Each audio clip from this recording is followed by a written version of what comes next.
Hey guys, welcome back to my channel. It's your girl, the Brooke Ashley, and today we are here to briefly discuss that travesty that was called The Real Housewives of Atlanta Part 2 reunion. I thought that this was the worst reunion that I have ever seen. I'm speechless. I don't have a lot of commentary. I had to watch this part 2 3 times to make sure that I didn't miss something. And a lot of you guys said it in my comments, but a lot of y'all feel that they are trying to push RHOA out and push RHOP to the forefront. And I believe it. I believe that they are now trying to make RHOP their premier franchise for the network. Y'all, I'm not going to be on here for that long. It's going to be a real quick run through. I'm not even going to be going in order, and I'm not even going to be going scene by scene either, because very little happened.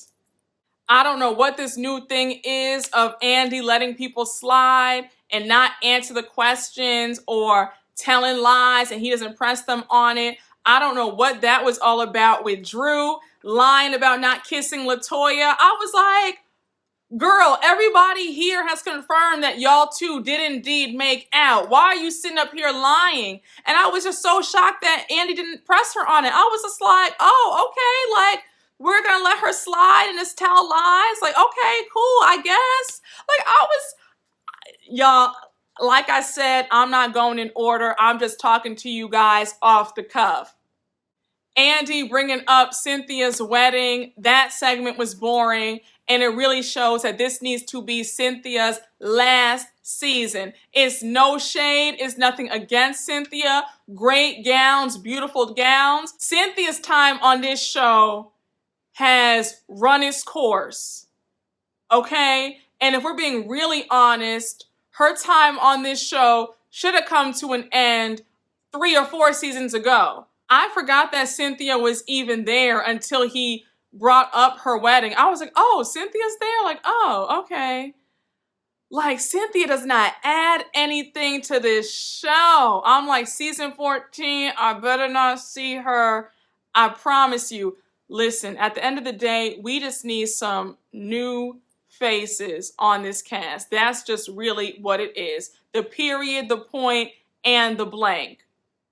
It's enough. And I'm praying to God that they are really not trying to get Miss Phaedra back, because I'm like, oh, I don't think I will be watching if they bring her back for season 14. Andy bringing out Marlo and Shamia to join the rest of the ladies. I was not loving either of their gowns. I did not, I thought that they both fell short.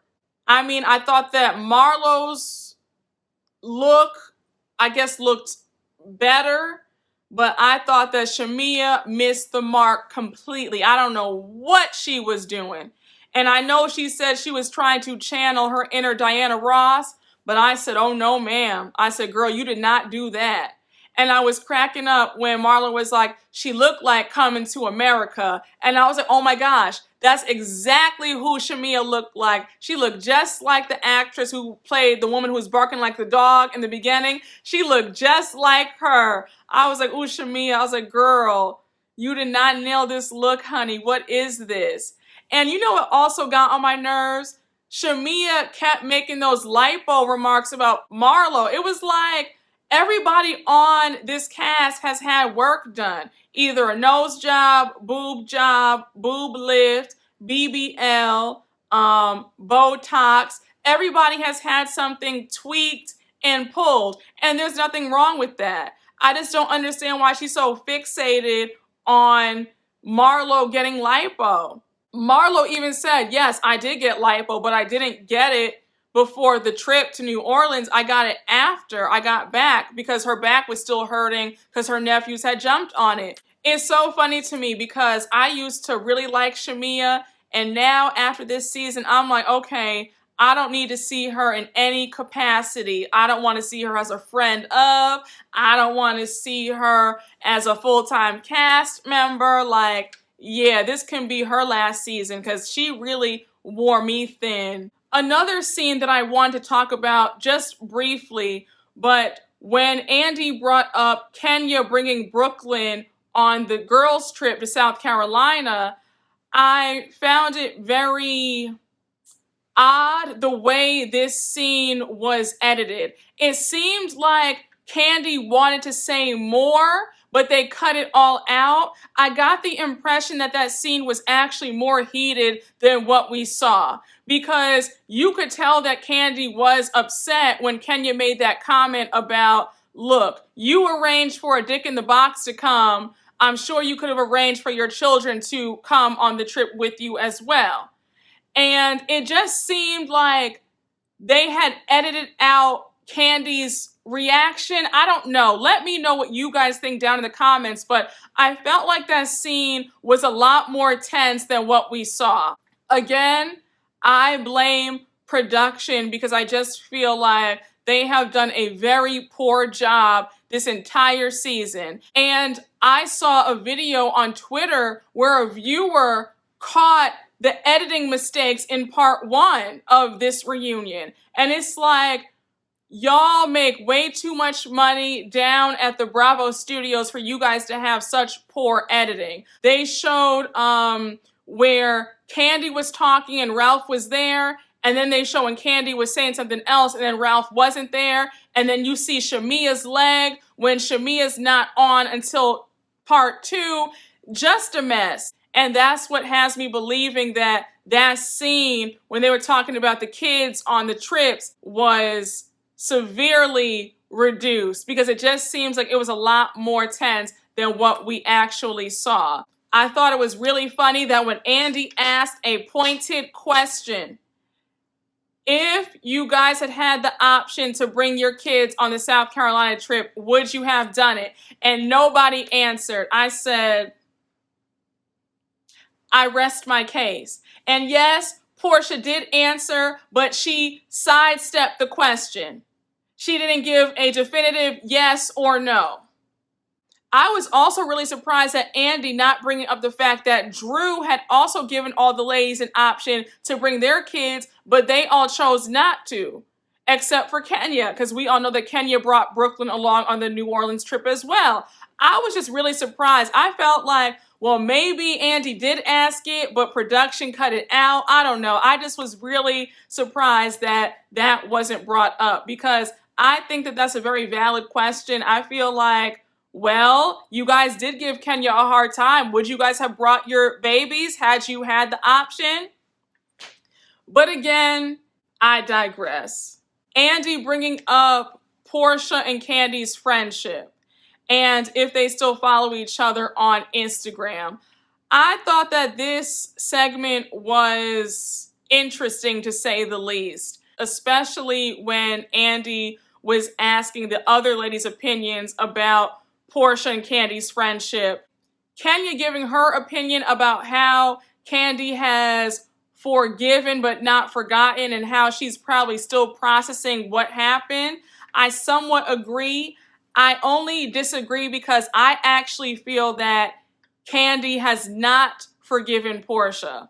I always got the impression that she put it out of her mind just to keep the peace and be cordial and not spoil the dynamics of the group. But I don't really believe that Candy has forgiven Portia. I personally just don't believe it, because Candy can hold a grudge, okay? And you're gonna always get it again and again and again. So then Andy goes on to ask if anybody is surprised that Candy and Portia are close. And then you have Marlo chiming in saying, I'm not surprised. They got real close after that dungeon party. It's almost like you got dirt on her or something. And Candy is looking at her like, girl, what are you saying? So this also brings me to my next point. I found Marlo's behavior to be borderline erratic. It was just weird. She just seemed off.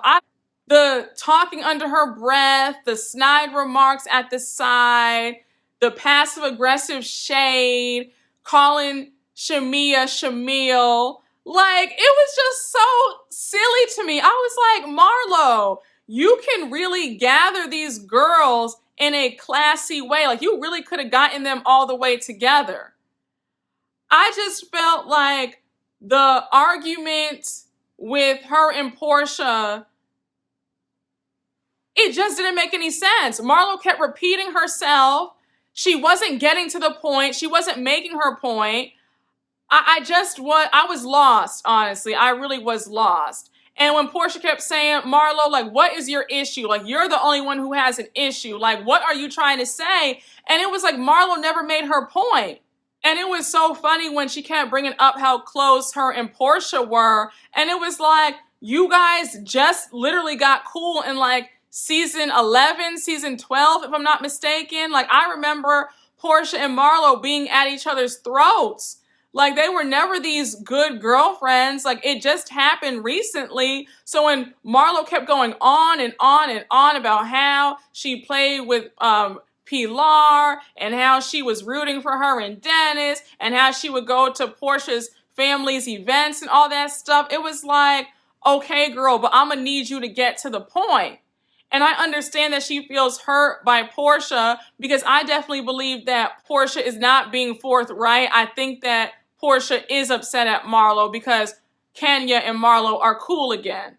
I definitely believe that. But I just feel like Marlo could have articulated her points a lot better. Like, it just wasn't hitting. And before I let you guys go, I was cackling at Andy bringing up Kenya's only broke bitches split the bill at dinner. And when Drew was like, step up, $400 million worldwide at the box office, I was like, you're bringing up a movie that you were in from 2006? Girl, it's 2021. Nobody is thinking about any damn Step Up the movie. Like, Drew is so delusional. And then when she was like, you know, and rich bitches close on houses, I got $1 million house. It was like, sis, they all have $1 million houses. Like, what are you saying? You're not special. You're not the only one. And the gag is you and Ralph owe $30,000 to contractors, according to the blogs. I was like, Kenya could have shut Drew down real good by being like, sis, if you're so rich, then why did you get me that cheap gift at Cynthia's friend Miss Event? Why didn't you get a $1,000 gift like everybody else did? Why did I open up a cheap wig and a $30 pet carrier? Riddle me that if you're so rich. No money problems, believe me. So I'm thinking, No are you money, broke? yes. No money problems whatsoever. That's Tony Braxton. That's not. Kenya is normally very quick on her feet. She has shade, okay, for days. She really can get into somebody when she wants to. So it's really surprising to me how subdued she's been in these last two parts. I'm like, girl, is the old Kenya gonna come out anytime soon? Like, I was just really looking forward to seeing Kenya drag Drew for filth, and I haven't seen it yet. I'm like, what is going on? Child, this reunion is just a mess. I have no hope or expectations for this last part. I am already just going to chalk it up that this will be the worst 3-part reunion in history. I mean, this was awful. I'm just so shocked that I'm sitting up here giving you guys a little short rundown, because when I tell you I had little to no commentary, and I was like, I can't give you guys a normal review because this just wasn't a normal part 2. I didn't even mean to make that rhyme.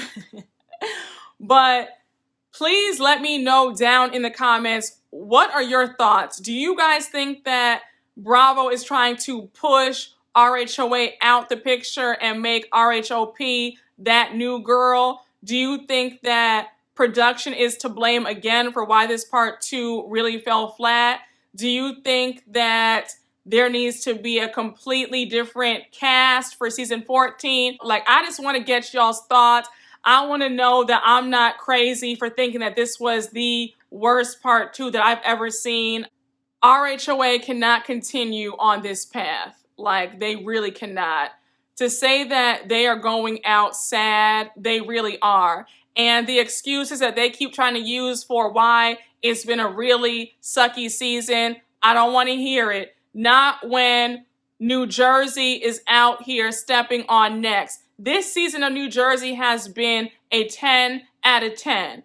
And they did not let COVID stop them with their storylines, filming, nothing, okay? They have all their ducks in a row, and it's been chef's kiss. So no excuses for Atlanta or any other franchise that wants to blame COVID as to why it's been a slow season. No, y'all just don't have storylines. It's production's fault, and you need a new cast.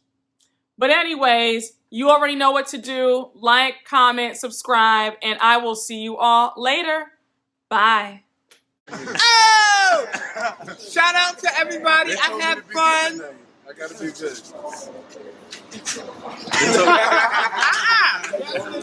Nah, I forgot. They told me to be good TF, ... I'm out this They bitch. told me to be good.